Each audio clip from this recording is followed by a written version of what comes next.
രണ്ടിനെയും പ്രോത്സാഹിപ്പിച്ച് പുതിയ തലമുറക്ക് സാധ്യമാകുന്ന നിലയിൽ നമുക്കിതിനൊക്കെ മാറ്റിയെടുക്കാം.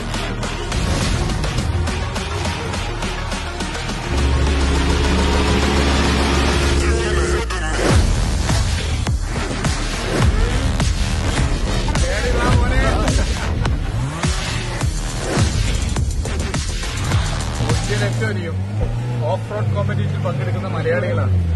പക്ഷെ നമുക്ക് അതിനുള്ള സൗകര്യമില്ല. നമുക്കിവിടെ എല്ലാ സൗകര്യങ്ങളും ഒരുക്കണം. നിയമപരമായ എല്ലാ സൗകര്യങ്ങളും നമുക്ക് ഒരുക്കാനാകണം. അങ്ങനെ ഇന്ത്യയിലെ മറ്റ് സ്റ്റേറ്റിലുള്ളവർ കേരളത്തിലേക്ക് വരും.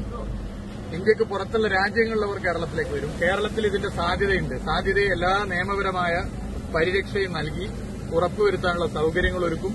അത് കേരളത്തിന്റെ ടൂറിസത്തിനും വലിയ കുതിപ്പിന് കാരണമായി മാറും. വലിയ അനുഭവമാണ്. വലിയ അനുഭവം എന്ന് പറഞ്ഞാൽ സിനിമയിലൊക്കെ നമ്മൾ കണ്ടിട്ടുണ്ടാവും. അതുകൊണ്ട് ഞാൻ ആരെയും നിർബന്ധിക്കില്ല. പക്ഷെ അതൊരു വലിയ അനുഭവമാണ്.